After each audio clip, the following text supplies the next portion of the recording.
Not even going to wait for the chopper to land before I jump off of it. Yeah. Hey, welcome everybody. Rick Wagner here, getting it right. We're right here on KNZZ, KGLN, and all across western Colorado, eastern Utah, all over the place on our podcasts, internet, ships at sea, as we always like to mention, because we do appreciate their laboring out there on the high seas. Anyway, thanks folks for joining us here. We got to get into it. We have so many things going on. Still, the war in Iraq. Did I say Iraq? I did say Iraq. I'm sorry. I had a Joe Biden moment there. I, of course, meant Iran. No, wait, no, I didn't mean Iran, did I? I meant I'm in Ukraine. That's right. It's been such a litany of disasters in the United States, each slightly worse than the other for us, for people near us, that it's just hard to keep track. This video out of Ukraine is just heartbreaking. It's the first war I think we've seen where not only were we able to see a lot of the war, I mean, we started seeing war in a more up-close and personal way as viewers in the United States probably during Vietnam, where there was embedded reporters and you would get some reports from actually in the field and so forth.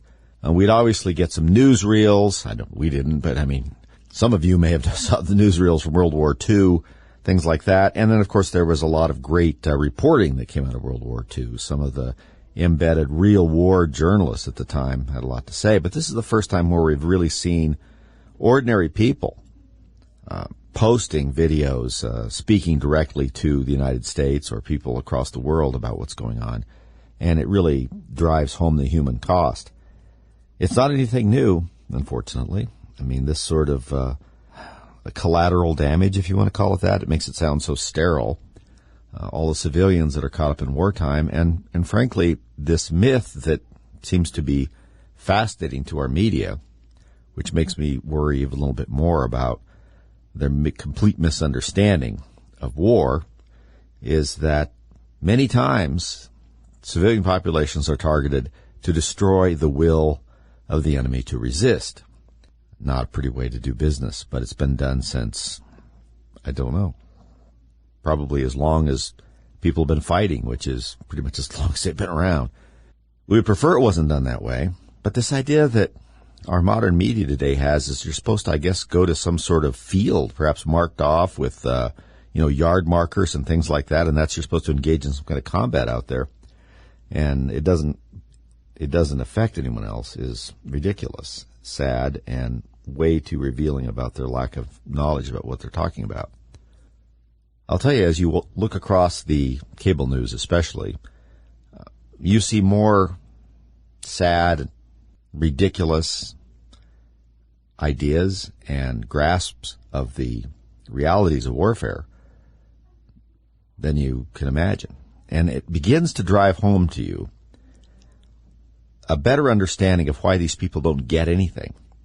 Because this is very stark. War is stark. People win, people lose, people live, people die.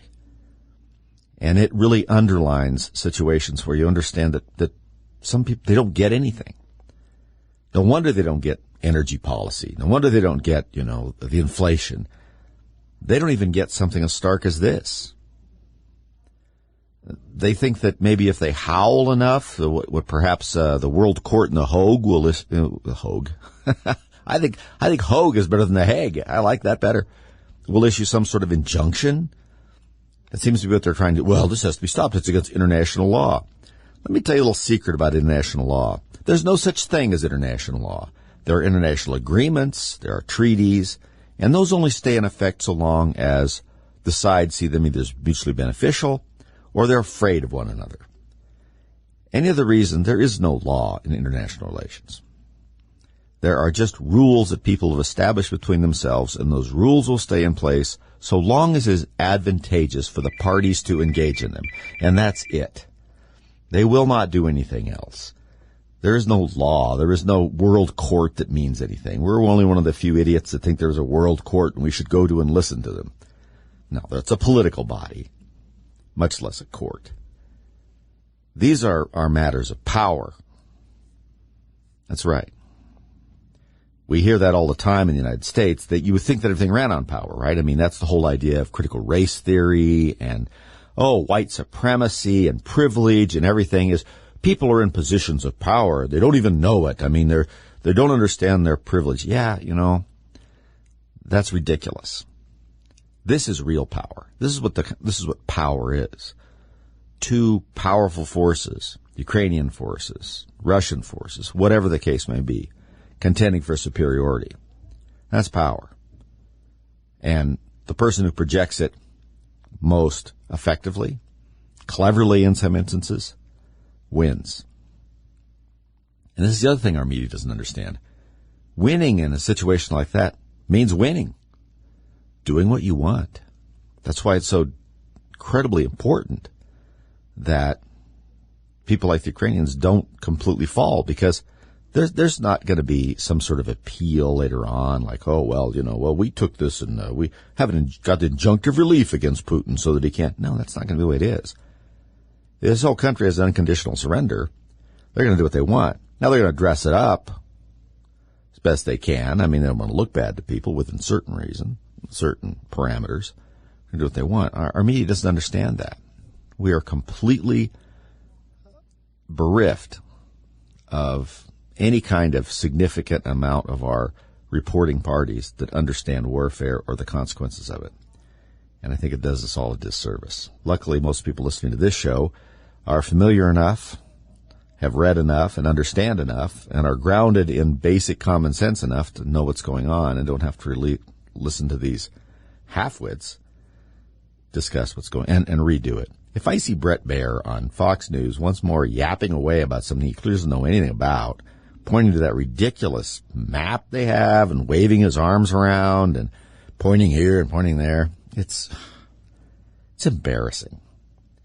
And that's Fox. They're doing the best job. Heck, the other channels, they're hardly talking about it. They talk about it, and then they spend an hour discussing how they can somehow link to the problems in the Ukraine to Trump, which, of course, is the source of all evil.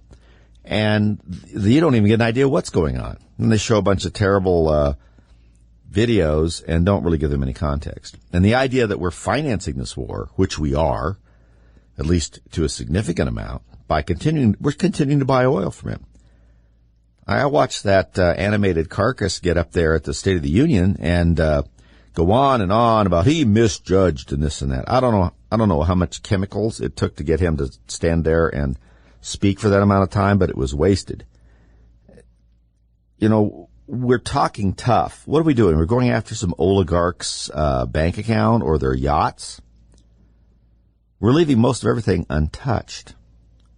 And the stuff we're going after is a little bothersome, too. I heard a couple of stories. I mean, are we just seizing things because we're mad? We don't have a rule of law either. I mean, I'm not saying that I want to see Russian oligarchs parade around all the time, all on their own, but we have, a system of laws before we just seize things. And it doesn't do any good anyway. I mean, eventually, if you put enough economic sanctions, yes, you can have a very positive effect on their behavior. That's what Ronald Reagan did. He contained them as much as possible, and we just outbuilt them when it comes to an economy. They couldn't keep up. We had a big defense budget. We kept improving our weapons. We contained them as much as possible, and they could no longer participate. They were obsessed with being a world power, so they couldn't give up. They had to keep spending money, trying to keep up with us. They couldn't keep up with us. And they ran out of everything. Yeah, so those kinds of things work. Some of the economic sanctions that are in place now eventually will probably work over time. Not the ones Biden's put in. I mean, they're too weak, but there are others they can do. The time to do of those were months ago when Biden kept telling everybody there's going to be an attack. Well, if there's an attack, why don't you do something? Oh, that's right. Now we've forgotten history, and sanctions aren't a deterrent. You just said that over and over again during that time, but now that it's all disappeared. We're not going to disappear. We'll be right back.